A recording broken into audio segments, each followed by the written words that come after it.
అందరికీ నమస్కారం. ఫ్రెండ్లీ తెలుగు బ్లాగర్కి స్వాగతం. నేను మీ గాయత్రి.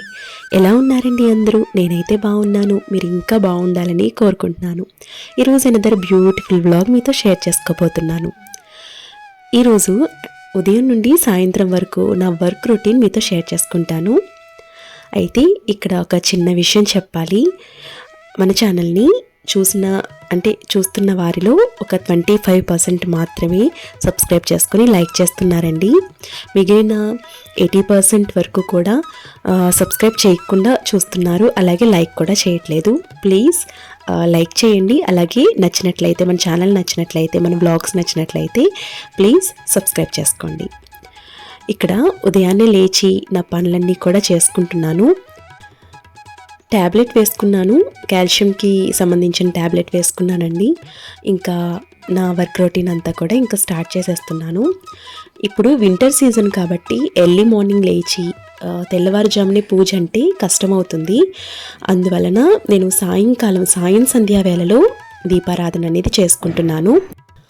ఏదైనా ఫెస్టివల్ టైం వచ్చింది అన్నప్పుడు బ్రహ్మముహూర్తంలో పూజ అనేది చేసుకుంటున్నాను. అంటే తెల్లవారుజామున కానీ బ్రహ్మముహూర్తం టైంకి కానీ పూజ అనేది చేసుకుంటున్నాను. లేదు అన్నప్పుడు, అంటే ఉట్టి రోజుల్లో మాత్రం ఈవినింగ్ టైంలో దీపారాధన చేసుకుంటున్నాను. మనం ఎప్పుడు చేసినా కూడా ఇంట్లో దీపారాధన చేసుకోవటం చాలా ఇంపార్టెంట్ అండి. మనం ఒక్కొక్కరికి తెల్లవారుజామున కుదరచ్చు, కుదరకపోవచ్చు. కాబట్టి కుదరలేని పక్షంలో సాయంత్రం వేళ సాయం సంధ్యా వేళలో దీపారాధన అనేది చేసుకోవచ్చు. ఉదయాన్నే మనకి నచ్చిన ఒక పనితో డే అనేది స్టార్ట్ చేసుకుంటే చాలా బాగుంటుంది. అయితే ఇక్కడ నేను కిచెన్లో అన్నపూర్ణమ్మ తల్లిని పెట్టుకున్నాను. అమ్మవారికి దీపారాధన చేసుకుని ఇంకా వర్క్ అనేది స్టార్ట్ చేసేస్తున్నాను. ఇక్కడ నేను ఫస్ట్ గ్రైండర్ వేసుకున్నాను అనమాట. పప్పులు నానబెట్టాను, ఇంకా గ్రైండర్ వేసాను. ఇడ్లీ పప్పు అనేది రుబ్బేశాను అనమాట. ఇక్కడ క్వాంటిటీ వచ్చి నేను 1 గ్లాస్ మినప్పప్పుకి 2.5 గ్లాస్ వరకు రవ్వ తీసుకుంటాను, ఇడ్లీ రవ్వ. సో అంతైతే క్వాంటిటీ సరిపోతుందండి. ఇడ్లీలు కూడా చాలా స్మూత్గా సాఫ్ట్గా వస్తాయి. ఇప్పుడు ప్రస్తుతం మనకి వింటర్ సీజన్ కాబట్టి ఇడ్లీలు అనేవి అంటే అప్పటికప్పుడు రుబ్బిన ఇడ్లీలు అంత బాగుండవు అనమాట. ఒక నైట్ అంతా మనం ఓవర్ నైట్ అంతా కూడా ఫర్మెంట్ చేస్తే మర్నాడికి చాలా చాలా బాగుంటాయి ఇడ్లీలు. సో గ్రైండర్లో వేయటం వల్ల ఏంటంటే ఇడ్లీ పప్పు అనేది డబల్ క్వాంటిటీ అవుతుంది. సో మిక్సీలో కూడా వేసుకుని రుబ్బుకోవచ్చు. కాకపోతే ఇడ్లీలంతా స్మూత్గా సాఫ్ట్గా రావండి. అందువల్ల నేను గ్రైండర్లో ఎప్పుడు వేసి రుబ్బుతూ ఉంటానన్నమాట. అండ్ క్వాంటిటీ కూడా మనకి చక్కగా వస్తుంది. తర్వాత ఇక్కడ నేను రవ్వ కలిపేస్తున్నాను. మనం ఇడ్లీ పప్పు ఎప్పుడైతే నానబెట్టామో రవ్వ కూడా అప్పుడే నానబెట్టుకోవాలి. అది కూడా ఒక 4 అవర్స్ వరకు చక్కగా నాని ఉంటే ఇడ్లీలు చాలా టేస్టీగా ఉంటాయన్నమాట. సో ఇక్కడ నేను రవ్వను కూడా యాడ్ చేసి కలిపేస్తున్నాను. ఇక సంక్రాంతి సీజన్ కాబట్టి ఇల్లంతా కూడా క్లీనింగ్ అనేది ఉందండి.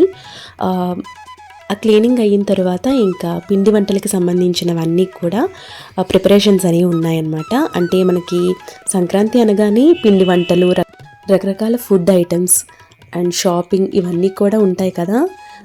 ఫెస్టివల్ సీజన్ అంటేనే ప్రతి ఇంట్లో కూడా ఎంతో హడావిడిగా ఉంటుంది. ఈ ఫెస్టివల్కి నేను ఇంకా షాపింగ్ అనేది అవ్వలేదండి. షాపింగ్ చేసిన తర్వాత అది కూడా నేను మీతో షేర్ చేస్తాను. సో ప్రస్తుతం అయితే క్లీనింగ్ వర్క్ అనేది జరుగుతుంది. అండ్ తర్వాత ఇంకా పిండి వంటలు ఏం చేయాలి అనేది డిసైడ్ చేసుకోవాలి. ఇక్కడ పప్పు రుబ్బేసుకున్నాను. అండ్ మిగిలిన వర్క్ అంటే వంట పని చేసుకోవాలి. సో ఉదయం 6 నుంచి 9 వరకు చాలా బిజీ షెడ్యూల్ అనేది ఉంటుంది.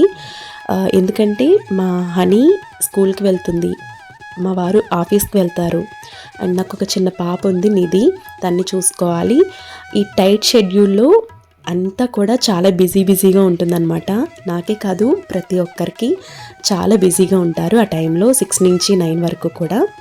అండ్ తర్వాత వాళ్ళకి బాక్సెస్ అన్నీ ఇచ్చిన తర్వాత నిదానంగా మిగిలిన వర్క్ అనేది చేసుకుంటాను. నేను ఇప్పుడు టిఫిన్ల విషయంలో మాత్రం ముందే చూసుకుంటానండి. ఇడ్లీ కానీ దోశ బ్యాటర్ కానీ ఇంట్లో ఉంటే మనకి సగం వర్క్ అనేది కంప్లీట్ అయిపోయినట్టే. ఆ రెండు కనుక అయిపోతే ఆల్టర్నేటివ్ ఏం చేయాలి అనేది కూడా ముందుగానే ఆలోచించి పెట్టుకుంటాను. ఎందుకంటే పిల్లలకి ఫుడ్ సరిగ్గా అంటే రైస్ సరిగ్గా తినకపోయినా ఇలాంటి టిఫిన్స్ అనేవి బాగా ఇష్టపడుతూ ఉంటారు. కాబట్టి ఇవి నేను ఎప్పటికప్పుడు ప్రిపేర్ చేసేసుకుంటూ ఉంటాను. అండ్ ఈ టిఫిన్లతో పాటు నేను రాగి జావను కూడా చేస్తూ ఉంటాను. ఈ రాగి జావ పిల్లలకి చాలా బలమండి. ఎముకలు చాలా చాలా గట్టిగా ఉంటాయి. కాబట్టి రాగి జావని కూడా ఇస్తూ ఉంటాను. అయితే ఒక్కొక్క పిల్లలు ఒక్కొక్కలా ఉంటారు. అంటే కొంతమంది ఫుడ్ ఏది పెట్టినా తింటారు ఇష్టంగా, కొంతమంది సెలెక్టివ్గా తింటూ ఉంటారు. అలాంటి పిల్లలకి ఇట్లా రాగి జావ కానీ డిఫరెంట్ ఐటమ్స్లో ఉన్న టిఫిన్స్ కానీ మనం పెడుతూ ఉంటే వాళ్ళు చాలా ఇష్టంగా తింటారు. హనీకి నేను ఇలానే చేస్తూ పెడుతూ ఉంటానండి, ఎందుకంటే తను చాలా సెలెక్టివ్గా తింటూ ఉంటుంది. కాబట్టి ఇలా రకరకాలుగా చేస్తూ ఉంటాను. ఇక్కడ నేను ముక్కల పులుసు పెడుతున్నాను. ముక్కల పులుసుకి కావాల్సినవి ఫస్ట్ పెరుగు అనమాట, అలాగే కూరగాయలు, ఉల్లిపాయ, పచ్చిమిర్చి, అలాగే టమాటోసు, బెండకాయ, ఇలా మీ దగ్గర అవైలబుల్గా ఉన్న కూరగాయలు సరిపోతాయి. అండ్ అలాగే పచ్చిమిర్చి, అల్లాన్ని కూడా ముందుగానే పేస్ట్ చేసి పెట్టుకోవాలి. అలాగే కొంచెం శనగపిండిని తీసుకొని మనం ప్రిపేర్ చేసి పెట్టుకున్న పచ్చిమిర్చి అలాగే అల్లం దంచి పెట్టుకున్నాం కదా, అది కూడా యాడ్ చేసుకోవాలి. ఈ రెండింటిని బాగా మిక్స్ చేసేసి కొంచెం కొంచెంగా వాటర్ని యాడ్ చేసుకుని ఒక థిక్ పేస్ట్ లాగా ప్రిపేర్ చేసుకోవాలి. ఈ ముక్కల పులుసు చాలా టేస్టీగా ఉంటుందండి. నాకు నా ఫ్రెండ్ నేర్పించింది, చాలా చాలా బాగుంది. ఈ రెసిపీ ఎలాగైనా మీతో షేర్ చేయాలని ఈ వీడియో స్పెషల్గా చేస్తున్నాను. అండ్ ఇక్కడ వచ్చేసి నేను ముందుగానే కూరగాయలని బాయిల్ చేసి పెట్టేసుకున్నాను. అండ్ తర్వాత ఒక గిన్నె పెట్టుకున్నాను. అండ్ తర్వాత ఇందులో ముందుగానే రెడీ చేసి పెట్టుకున్న శనగపిండి పేస్ట్ ఏదైతే ఉందో అది ఇందులో యాడ్ చేస్తున్నాను. ఇలా యాడ్ చేసుకున్న తర్వాత మనం ఒక స్పూన్తో కలుపుతూ ఉండాలి, లేదంటే ఉండకట్టేస్తూ ఉంటుంది.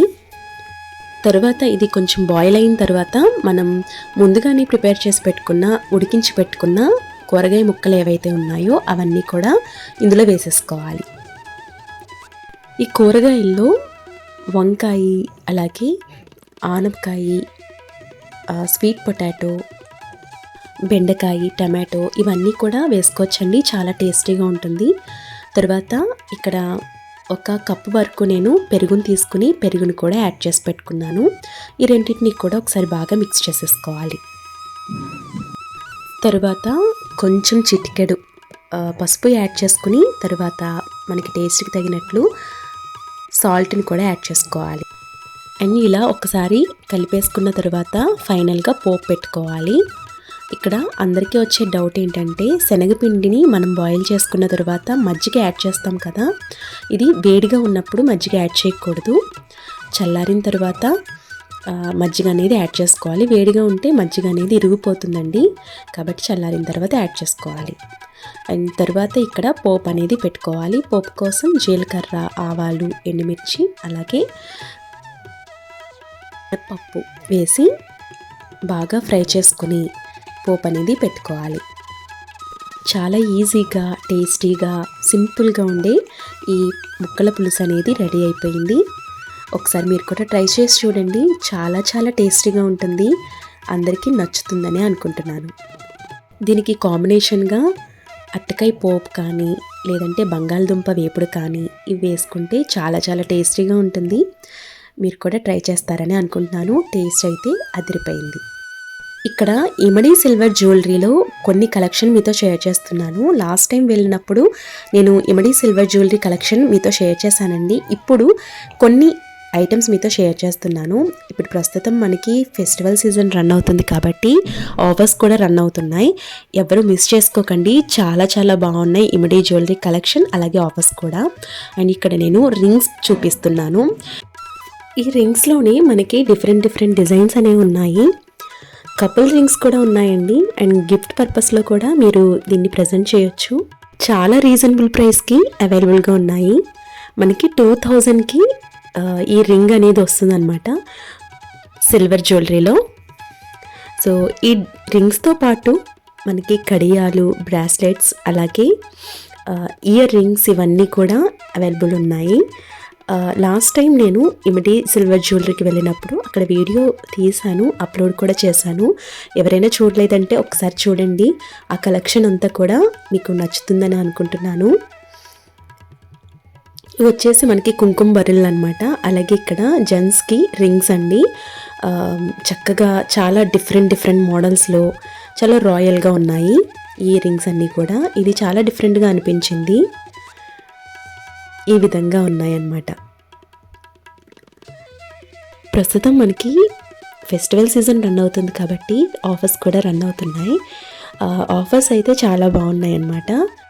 సో సింపుల్గా ఉండే ఇయర్ రింగ్స్ దగ్గర నుంచి మనకి హెవీగా ఉండే ఇయర్ రింగ్స్ అండ్ పార్టీ వేర్కి సంబంధించిన ఇయర్ రింగ్స్ కానివ్వండి, అండ్ రింగ్స్ కానివ్వండి, జ్యువెలరీ కానివ్వండి, ఇవన్నీ కూడా ఇమిడి సిల్వర్ జ్యువెలరీలో ఉన్నాయి. మనకి గోల్డ్కి ఎంతైతే ఇన్వెస్ట్ చేస్తామో సిల్వర్లో కూడా ఇన్వెస్ట్మెంట్ అనేది చేయటం తప్పేమీ లేదండి. సిల్వర్కి కూడా మనం ఎక్కువ ప్రాధాన్యత ఇస్తున్నాము ఈ మధ్య కాలంలో. అండ్ సిల్వర్ డిజైన్స్లో కూడా చాలా సూపర్గా ఉండే డిజైన్స్ కలెక్షన్ అనేది ఉన్నాయి.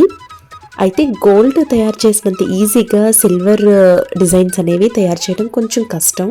ఇక్కడ ఇమిడి సిల్వర్ జ్యువెలరీలో కలెక్షన్ అనేది సూపర్గా ఉందండి. చాలా చాలా బాగుంది. మనకి వడ్డానం దగ్గర నుంచి చిన్న రింగ్ వరకు కూడా చాలా మంచి డిజైన్స్ అనేవి ఉన్నాయి. మనం అదే గోల్డ్లో తీసుకోవాలనుకుంటే చాలా కాస్ట్ అవుతుంది. కాకపోతే ఇక్కడైతే మనకి చాలా తక్కువ బడ్జెట్లోనే మనం అనుకున్న జ్యువెలరీ అనేది వస్తుంది. అండ్ పైన మనకి 22 క్యారెట్ గోల్డ్ అనేది కోట్ అయ్యి వస్తుంది అనమాట. సో ఇది మనం లైఫ్ లాంగ్ యూజ్ చేసుకోవచ్చు. మార్చుకోవాలనుకుంటే మధ్యలో మనం మార్చుకోవచ్చు, చేంజ్ చేసుకోవచ్చు. చాలా ఫెసిలిటీస్ అనేవి ఉన్నాయండి. సో ఇదన్నమాట ఈరోజు వీడియో. ఈ వీడియో మీకు నచ్చిందని అనుకుంటున్నాను. నచ్చినట్లయితే లైక్ చేయండి.